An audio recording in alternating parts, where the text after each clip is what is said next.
তাহলে কি হলো? আমরা কি বংশ করছিলাম? বল, কোন বংশ করছিলাম? রাজবংশ করছিলাম। ঠিক আছে, বল প্রথম মুসলিম আক্রমণ কে করে? তারপর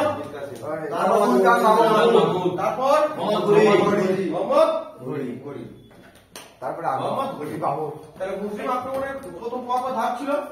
তারপরে যে প্রথম মোহাম্মদ বিন কাসেম, তারপরে ঘড়ি কোন প্রথম আক্রমণ করেছিল কত সালে? 1178 মনে আছে? কিন্তু তারপরে যায় কত সালে?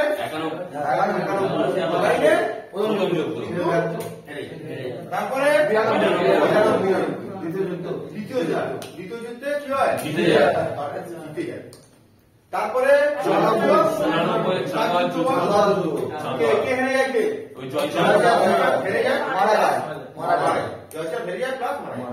এবার ঘড়ি কোন কারণে মারা গেল 1206। ঘড়ি কি হলো? ঘড়ির মেয়েকে কে বিয়ে করেছে? শাসক কি হলো? কুতুবউদ্দিন আইবককে কি বলে? লাখ বলে, কুরআন বলে। ওনার সময় দুজন মহান ব্যক্তি ছিল কি কি? মিনহাজুল সিরাজ কি লিখেছে? হাসান নিজামী কি লিখেছে? তাজুল মাসিদ। কুতুব মিনার করেছে, কাজ শুরু করেছিল কিন্তু শেষ করেছিল অন্যদিকে। ঠিক আছে, ইলতুৎমিশ পড়া। তারপরে কি? কুয়াতুল উল ইসলাম মসজিদ করেছিল। ঠিক আছে, খাজা মুফতিয়ার কাদের উদ্দেশ্য করেছিল? কুতুব মিনার করেছিল। এবার পোলো খেলতে খেলতে লাহোরে কত সালে মারা যায়? 10 সালে মারা যায়। তাহলে কুতুবউদ্দিন আইবক কত সালে মারা যায়? 1210 সালে মারা যায়। কুতুবউদ্দিন আইবক কুতুবউদ্দিন আইবক কত সালে মারা যায়? 1210 সালে মারা যায়। পরবর্তী কি শাসক কি হলো? আরাম শাহ। কিন্তু এর সিংহাসন চালাতে কি যোগ্য ছিল? না, যোগ্য ব্যর্থ হয়েছিল। এর সাম্রাজ্য হলো কত সালে? 10 থেকে 11। সবাই মিলে সিংহাসনে এরপরে কাকে বানালো?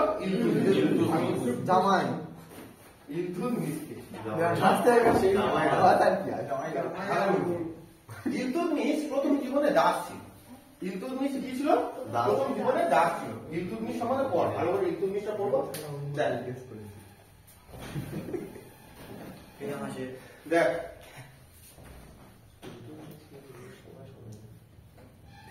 ইলতুৎমিশ হয়ে গেল। তাহলে ইলতুৎমিশ প্রথম জীবনে কে ছিল?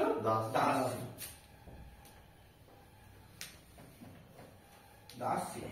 কার দাস ছিল? কুতুবউদ্দিন আইবকের দাস ছিল। সিস্টেম একই। ঘড়ির দাস কে ছিল? টপকে নিল কে? কুতুবউদ্দিন আইবক, তাই তো? তাহলে কুতুবউদ্দিন আইবকের দাস ছিল কে? সিস্টেম তোমার বাবা যা করেছে তাহলে তোমাকে মেনে নিতে হবে। ইলতুৎমিশ যখন ইলতুৎমিশ দাস ছিল, ও ওর প্রথম জীবনে রাজা সুলতান হওয়ার আগে ও কোথাকার শাসনকর্তা ছিল? বাদায়ুনের শাসনকর্তা ছিল। তাহলে সিংহাসনে বসার আগে ইলতুৎমিশ কোথাকার শাসনকর্তা ছিল? বাদায়ুনের শাসনকর্তা ছিল। ভালো করে বলুন, সিংহাসন আরোহণ করার আগে কোথাকার শাসনকর্তা ছিল? বাদায়ুনের শাসনকর্তা ছিল। তারপরে ইলতুৎমিশ কত সালে সিংহাসনে বসলো? 1211 সালে সিংহাসনে বসলো। কতদিন ছিল? 36 বছর।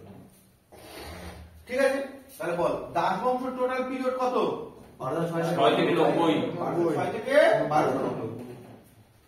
কুতুবউদ্দিন আইবক 1206 থেকে 1210। আরাম শাহ 11 থেকে 11। ইলতুৎমিশ 36। তাহলে প্রথম জীবনে কোথাকার শাসক ছিল? বাদায়ুনের শাসক ছিল। ইলতুৎমিশ কার জামাই ছিল? কুতুবউদ্দিনের জামাই ছিল, তাই তো? জামাই ছিল। পড়া আগে বলতো কুতুবউদ্দিন কে ছিল? দাস ছিল। ইলতুৎমিশ কি ছিল? দাসের দাস। তাহলে ইলতুৎমিশকে কি বলা হয়?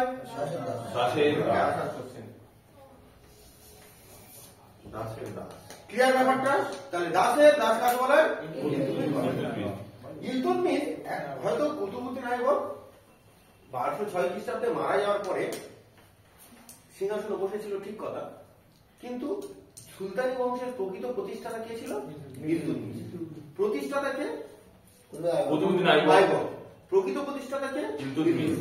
তাহলে ইলতুৎমিশকে কি বলা হয়? সুলতান বংশের বা দাস বংশের প্রকৃত প্রতিষ্ঠাতা। কি বলা হয়? প্রকৃত প্রতিষ্ঠাতা। কেন বলা হয়? কেন প্রকৃত প্রতিষ্ঠাতা বলে জিনিসটা বললে মুখ দিয়ে বলা হয়ে গেল ওনার সময় সমাজে বিস্তার হয়েছে ওটা আমি বলবো না ঘড়ি যখন আসে কোথা থেকে এসেছিল ঘড়ির সাথে কে ছিল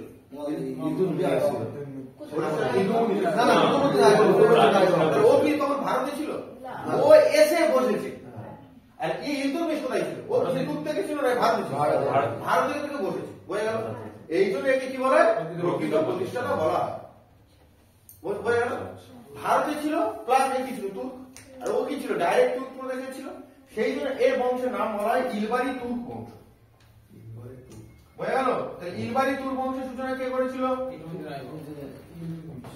ইলতুৎমিশ ইলবারি তুর্ক সিস্টেম কে চালু করেছিল ইলবারি তুর্ক ইলতুৎমিশ করেছিল বোঝা গেল ইলবারি তুর্ক ইলতুৎমিশ করেছিল বল দাসের দাস কাকে বলা হয় ইলতুৎমিশ বলা হয় সুলতান বংশের দাস বংশের প্রকৃত প্রতিষ্ঠাতা ইলতুৎমিশ করা ইলতুৎমিশ এখন তো ভাবছে ঠিক আছে সবকিছু তো করতে হবে যাই হোক না হোক ঠিক আছে ইলতুৎমিশ খুব ভালো একজন সুলতান ছিল বুদ্ধির দিক থেকে সবকিছু দিক থেকে উনি খুব খুব যথেষ্ট ছিল একদম মানে সব দিক থেকে একদম পারদর্শী ছিল এই সময় যখন সিংহাসনে বসে ঠিক আছে ইলতুৎমিশ কি করেছিল প্রথম তার মসজিদ কে শুরু করেছিল কুতুবউদ্দিন আইবক কারণ যখন তোর করেছিল তো ওটার নাম কি কুতুবউল ইসলাম মসজিদ করেছিল যেমন মসজিদ দরকার প্রার্থনা প্রেয়ার করার জন্য তেমন কেউ মারা গেলে কি দরকার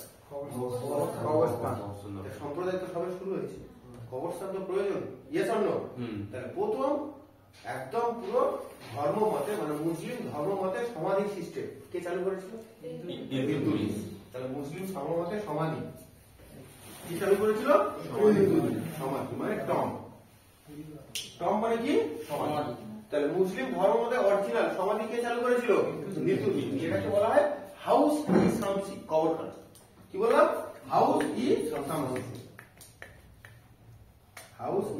শামসি মাথায় ঢুকেছে না ঢুকেনি বল বল দাসের দাস কাকে বলা হতো ইলতুৎমিশ বলা প্রকৃত প্রতিষ্ঠাতা কে ছিল ইলবারি তুর্ক বংশের প্রতিষ্ঠাতা কে আচ্ছা হাউস ই শামসি কে করেছিল ইলতুৎমিশ করেছিল এই সময় ইলতুৎমিশের মনও ভালো ছিল ভালো রাজা ছিল ভালো সুলতান ছিল ঠিক আছে এই সময় ভারতে দেখবি এই উপদেশটা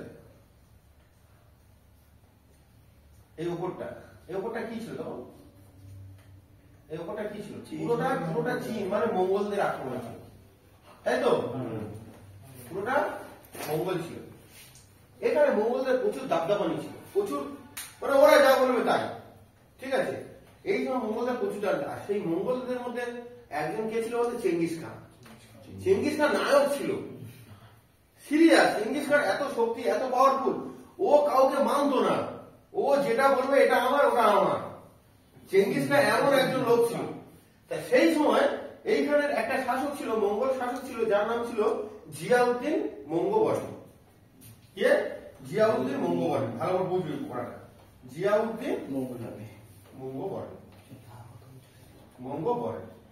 জিয়াউদ্দিন মঙ্গবর্ণ আমার পিছু নিয়েছে কে চেঙ্গিস খান জিয়াউদ্দিন মঙ্গবর্ণের পিছু নিয়েছে কে চেঙ্গিস খান আর ও জানে যে চেঙ্গিস খান আমার পিছনে নিয়েছে কিছু না কিছু একটা তো ও কি করেছে না পালিয়ে এসে ইলতুৎমিশের কাছে এসে জিয়াউদ্দিন কোথায় পালিয়ে এসে কার কাছে এসে ইলতুৎমিশের কাছে এসে ইলতুৎমিশের কাছে এসে বলে বাবু আমার খেতে দাও আমি এরকম এই প্রদেশ থেকে এসেছি এখান থেকে এসেছি ও কিছু বলেনি আমাকে একটু থাকতে দাও না তুমি তো রাজা তুমি তো অনেক বড় মহান আমাকে একা থাকতে দাও না তাই ইলতুৎমিশ বললো ঠিক আছে তুমি থাকতে দিয়েছে তাই একজন এসে তো বাড়ি বলে আমার খেতে দাও না তুমি না বলি থাকতে দিয়েছে এবার যখন সন্ধ্যাবেলা টেবিলে খাচ্ছে দুজনে একসাথে খেতে খেতে ইলতুৎমিশ ওকে প্রশ্ন করছে যে কি জন্য আমার রাজ্যে কি জন্য এসছো তখন ও গল্প বলে দিয়েছে না আমার চেঙ্গিস খান চালা করেছে ইলতুৎমিশ এখন বলে খাওয়া দাওয়া বন্ধ কর পালা ঠিক আছে ও এক্ষুনি আমার রাজ্যে আক্রমণ করবে সবাই তো জানতো চেঙ্গিস খান কেমন ধরনের লোক ছিল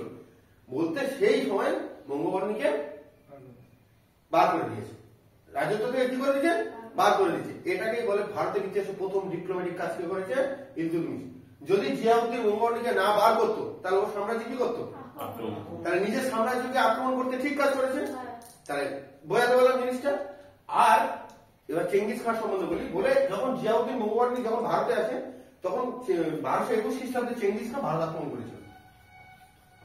কত খ্রিস্টাব্দে? Genghis Khan. বুঝতে পেরেছিস না পারিস নি পড়া? তাহলে চেঙ্গিস খান ভারত আক্রমণ করলো কত সালে?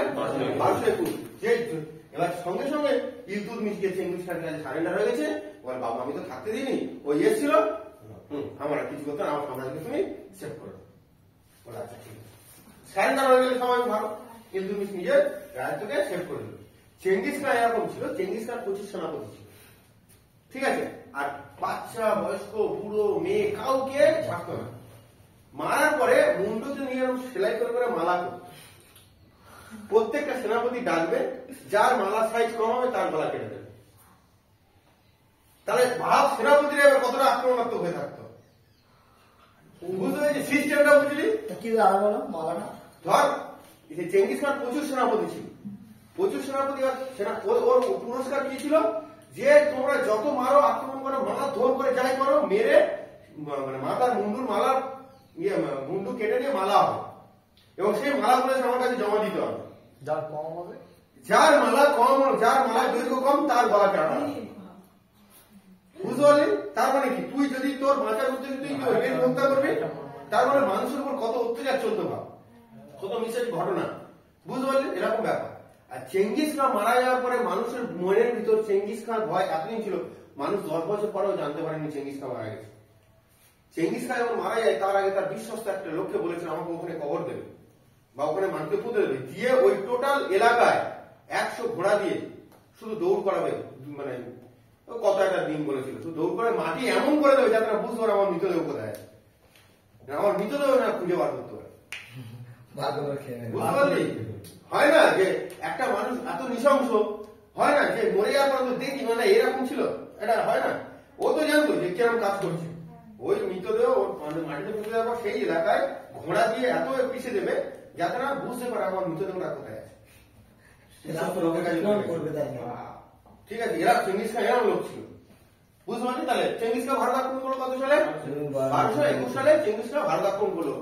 কে পিছু, কার পিছনে? আচ্ছা, ইলতুৎমিশ কুতুবউদ্দিন কি করেছিল? কুতুব মিনার। কিন্তু কুতুবউদ্দিন কোন ক্ষেত্রে হঠাৎ করে মারা গেল। তাহলে সেই বাকি যে কাজটা ছিল কুতুব মিনারে, তাহলে সেটাকে কমপ্লিট করলো ইলতুৎমিশ। তাহলে ইলতুৎমিশ কুতুব মিনারের কাজ কি করলো? কুতুব মিনারের কাজ কমপ্লিট করলো। হয়ে গেল। কুতুব মিনারের কাজ কি করলো? কমপ্লিট করলো। সেই সময় আচ্ছা ওখানে বুঝে নি, ঠিক আছে ঠিক আছে, বুঝতে পারছিস? কমপ্লিট করলো। এবারে ইলতুৎমিশ তো ভালো রাজা ছিল, প্রথমেই বললাম। ইলতুৎমিশ কিছু উপাধি নিয়েছিল, ঠিক আছে? যেমন ইলতুৎমিশ কিছু মানে সেই সময় অনেক সুফিসন ছিল, যেমন তোর নাম কি? কুতুবউদ্দিন আইবকের সময় কে ছিল? হাসান নিজাম, মিনহাজ-উস-সিরাজ, হাসান নিজাম, খাজা বখতিয়ার কাকি। ঠিক এইরকম তোর ইলতুৎমিশকে ইলবারিতুর বংশকার বল, ইলতুৎমিশের বংশ, ঠিক আছে? ইলতুৎমিশ একটা সুলতান উপাধি নিয়েছিল যেটার নাম ছিল সুলতানি আজম। কি নাম? সুলতান ই আজম। সুলতানি আজম, সুলতানি আজম উপাধি নিয়েছিল, ঠিক আছে?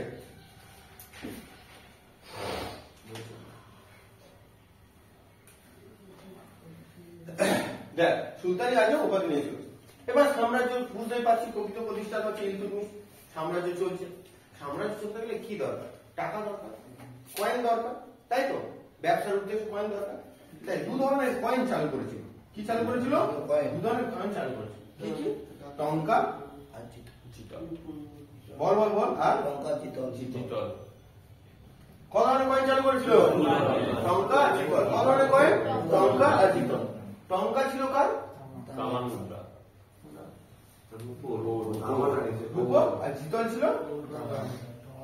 হয়ে গেল, সব নোটসে আছে, কোনো অসুবিধা হবে না, নোট করে নিবি। তাহলে টঙ্কা আর জিতল 2 ধরনের কয়েন কে চালু করেছিল? টঙ্কা মানে কার? রূপোর মুদ্রা, আর জিতল মানে কামান মুদ্রা। এটা যদি হিসাব করি তাহলে দেখা যায় 1 টঙ্কা সমান 48 জিতল। হয়ে গেল? তাহলে 1 টঙ্কা সমান কত? 1 টঙ্কা সমান কত বল? 1 টঙ্কা সমান 48 জিতল। বোঝা গেল? তাহলে এই ছিল ইলতুৎমিশ। আর কিছু জিনিস আমরা পড়বো। বল, দাসের দাস কাকে বলা হয়? ইলবারি তুর্ক বংশের প্রতিষ্ঠাতাকে? ইলবারি তুর্ক বংশের প্রতিষ্ঠাতা ইলতুৎমিশ। ঠিক আছে? আচ্ছা বল, কে ভারত আক্রমণ করেছিল? জিয়াউদ্দিন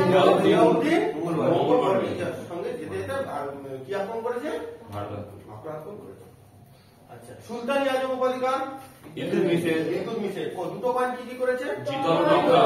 এবার দরবারে তো প্রচুর রাজ কর্মচারীরা ছিল, এলাকার অনেক কর্মচারী রাজ কর্মচারী ছিল। ও কি করতো না, এই যে সমস্ত কর্মচারী ছিল তাদের মাইনে দিত। কি দিত? কিন্তু মাইনেটা কি দিত? মাইনেটা টাকা দিত না। কি বললাম? টাকা দিত না। মাস গেলে যে মাইনে সেটা টাকা দিত না, সেটা কি দিত? জমি দিত। বোঝা গেল? বোঝা গেল?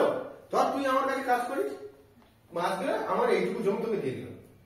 বোঝা গেল? মাইনের বদলে কি দিত? জমি দিত। এটাকেই বলা হচ্ছে ইকতা সিস্টেম। বই পড়েছিস ইকতা ব্যবস্থা, কিন্তু ইকতা ব্যবস্থাটা কি জানতিস? তাহলে বল, ইকতা ব্যবস্থা কি? মাইনের বদলে জমিদারকে কি বলতো? ইকতা ব্যবস্থা বলতো। মাইনের বদলে জমিদারকে কি বলতো? ইকতা ব্যবস্থা বলতো। কুতুবউদ্দিন ইলতুৎমিশ ঠিক করলো যে আমি রাজা হতে পারি, কিন্তু আমার সব সিদ্ধান্ত না ঠিক হতে পারে, আমার সব সিদ্ধান্ত কিছু ভুল থাকতে পারে, আমার এই সাম্রাজ্যটাকে বড় করতে হবে, লোকের কাছে আমার সাম্রাজ্যের নাম থাকতে হবে। সেই জন্য উনি ঠিক করলো কি, আমার সাম্রাজ্যে কিছু মহান ব্যক্তি থাকবে, তারা সবসময় আমার সাথে আলোচনা করবে, আমি তাদের সাথে আলোচনা করব, তবে আমি কোনো সিদ্ধান্ত নেব। ঠিক আছে? তুই দেখবি তুই যতই শিক্ষিত হোক যাই হোক, তুই যদি একা কোনো কাজ করতে যাস তোর ভুল হবে। সব সময় জানি এক্সপেরিয়েন্সের দাম আলাদা। পুলিশ ডিপার্টমেন্টে দেখবি কিছু কিছু পদ আছে যেখানে ডাইরেক্ট রিক্রুটমেন্ট হয় না। যেমন কনস্টেবলের পর কিছু রিক্রুটমেন্ট হয় এসআই, সাব ইন্সপেক্টর, মাঝখানে কিন্তু এসআই ডাইরেক্ট রিক্রুটমেন্ট নেই। বুঝতে পারলি? যেই সাব ইন্সপেক্টর সেই কিন্তু অফিসার ইনচার্জ হয়, ওসি হয়, ওসি কিন্তু ডাইরেক্ট রিক্রুটমেন্ট নেই। তাহলে তোমার যদি অভিজ্ঞতা না থাকে তাহলে ওই চেয়ারগুলো তুমি পাবে না। ইন্সপেক্টর ইনচার্জ আইসি, এর কিন্তু ডাইরেক্ট রিক্রুটমেন্ট নেই, অভিজ্ঞতা না থাকলে তুমি বুঝতে পারবে না। তাহলে কি কিছু কিছু ক্ষেত্রে কি হয়, অভিজ্ঞতা প্রচুর থাকে। সেই জন্য তিনি 40 জন মহান ব্যক্তিদের নিয়ে একটি টিম করেছিল, যেটাকে বলা হয় 40 চক্র। 40 বললাম, হ্যাঁ? তাহলে 40 জন মহান ব্যক্তিদের নিয়ে একটা টিম করেছিল, তার নাম কি? 40 চক্র। এটাকে বলা হয় কি? বন্দেগান ই চাহিদা। লিখতে হবে, নোটসে আছে। তাহলে এটার নাম কি? 40 চক্র কে করলো? ইকতা ব্যবস্থা কে করলো? বন্দেগান ই চাহিদা কে করেছিল? এটাই 40 চক্র। ইলতুৎমিশ দেখলো যে এমনও তো হতে পারে যে আমার সাম্রাজ্যের ধরো কোনো ব্যক্তি আছে যে ঠিকঠাক ধর তার সাথে কোনো কিছু ভুল হচ্ছে, বা সে ঠিকঠাক বিচার পায়নি, সে কাকে জানাবে? হয় না যে ঠিকঠাক বিচার পায়নি, সে কাকে জানাবে? মানে এত ভালো ছিল। তা এর জন্য চালু করেছে কি, যদি কেউ ঠিকঠাক বিচার পেয়ে না থাকো, বা কোনো বিচারে যদি তুমি অখুশি হও, তাহলে তুমি আমার সামনে লাল কাপড়ের বস্ত্র পরে আসবে। আমি তখন দূর থেকে তোমাকে দেখে বুঝতে পারবো তোমার কোনো সমস্যা বা কিছু হয়েছে, আমি তোমার সাথে কথা বলবো। তাহলে গুণটা ভালো ছিল না খারাপ? ভালো ছিল। তাই লাল বস্ত্রকে চালু করেছিল ইলতুৎমিশ। তাহলে লাল বস্ত্রকে চালু করলো বল, লাল বস্ত্রকে চালু করলো, লাল বস্ত্রকে চালু করলো ইলতুৎমিশ চালু করলো। ভালো বুঝতে পারছি? পড়া বুঝতে পারছি না? পাচ্ছি না? মাথায় ঢুকছে? বল, লাল সুলতান ওরা কাকে তাই? হ্যাঁ, লাল সুলতান, লাল সুলতান, লাল সুলতান যার গাঢ় লাল ছিল। কুতুবুদ্দিন আইবক করতে তো কি? কুতুবুদ্দিন আইবককে তো কুতুবউদ্দিন আইবককে লাল সুলতান বলা হতো। লাল জামা তুমি বলেছিলে ওখানে। হ্যাঁ, লাল বুঝতে পেরেছি আমি তুই যেটা বলতে চাইছিস। বেশি উনি লাল কালারটাকে খুব ফেভার করতো। আমি ওই সেন্টারে পড়ার সময় বলেছিলাম, ওই জন্য লাল কালার বলা। আচ্ছা, যেটা চলে ঠিক আছে, ইলতুৎমিশ শেষ করে। তাহলে 40 চক্র কে করেছিল? ইলতুৎমিশ। লাল বস্ত্র পরে বিচার ব্যবস্থা পাওয়া ছিল, কে করেছিল? ইলতুৎমিশ। আচ্ছা বলতো দেখি, মোহাম্মদ ঘড়ির সাথে কে কে এসেছিল? 4 জন। কুতুবউদ্দিন আইবক, বখতিয়ার খুলছি, তারপর কি? আইবক। আচ্ছা, তারপর ইলদুজ, কুবাচা। নাসিরুদ্দিন কুবাসা। কুবাসা। ভালো করে বলছি। বখতিয়ার তো চলে গেল কোথায়? বাংলা করে সিংহাসনে কে বসলো? সিংহাসনে কে বসলো? অ্যাকচুয়ালি সিংহাসনে তো বসলো আইবক। তাহলে আইবক হিসেব মতো এই সিকোয়েন্স থেকে আইবকের পরে কে বসার কথা? ইলদুজ। বুঝতে পারছিস কি বলছি? তাহলে ইলদুজ ভাবছে সারা আমি কোথায় সিংহাসনে বসবো, ঠিক আছে আমার এখন নাম বাড়াচ্ছে নেই, এর মধ্যে ইলতুৎমিশ কোথা থেকে ঢুকে গেল? জামাই আমরা তো ঘড়ির সাথে সবাই আসলে এসছি, এবার কোনো কারণে ঘড়ির মেয়ে বিয়ে করেছে বলে আইবক নয় সংসব হলো। তা আইবক যখন মরে গেল তা হিসেব মতো আমার বসার কথা, ঠিক আছে আইবকের মানে বসার কথা। তখন কি হচ্ছে ভাবছি যে সবাই কি ব্যাপার আমি বুঝতে পারিনি, সঙ্গে সঙ্গে কি হচ্ছে তাহলে সিংহাসনে আমার নম্বর আসবে কোথায় তা নয়, সে আইবকের পর কোথায় ছিল উল্টো দিকে ঘড়ি কাটা ঘুরে গেছে, ইলতুৎমিশ চলে গেছে। সঙ্গে সঙ্গে কি হচ্ছে তাজউদ্দিন ইলতুৎমিশের সঙ্গে যুদ্ধ করলো। বোঝা গেল? ইলতুৎমিশ ভার্সেস ইলদুজ। কি নিয়ে সিংহাসনে বসেন? এটাও কোথায় হয়েছে? সেই তরাইন প্রান্ত। কত সালে হলো? 1215। কোথায় হচ্ছে? তরাইন। তরাইনে এটাকে বলে তৃতীয় যুদ্ধ। তরাইনে তৃতীয় যুদ্ধ। মাথায় ঢুকে পড়ালে বুঝতে পারিনি। এবার বল তাহলে তরাইনের প্রথম যুদ্ধ কার কার মধ্যে হয়েছে? পৃথ্বীরাজ চৌহান, 1191।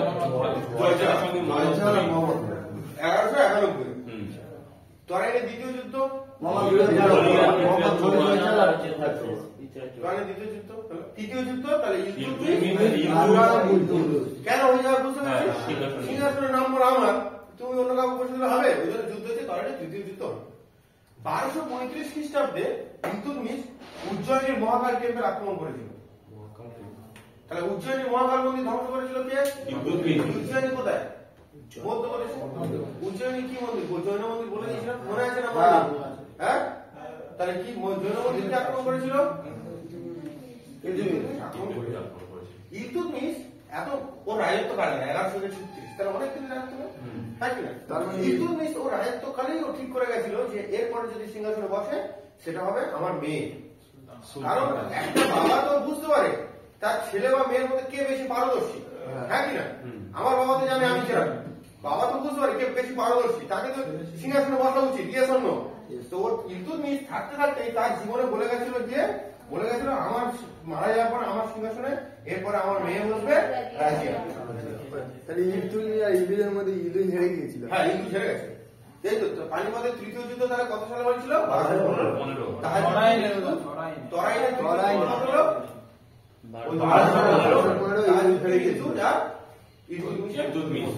1215। আর ইলতুৎমিশ বেঁচে থাকাকালীন বলে গেছিল সিংহাসনে কে বসবে? রাজিয়া সিংহাসনে বসবে।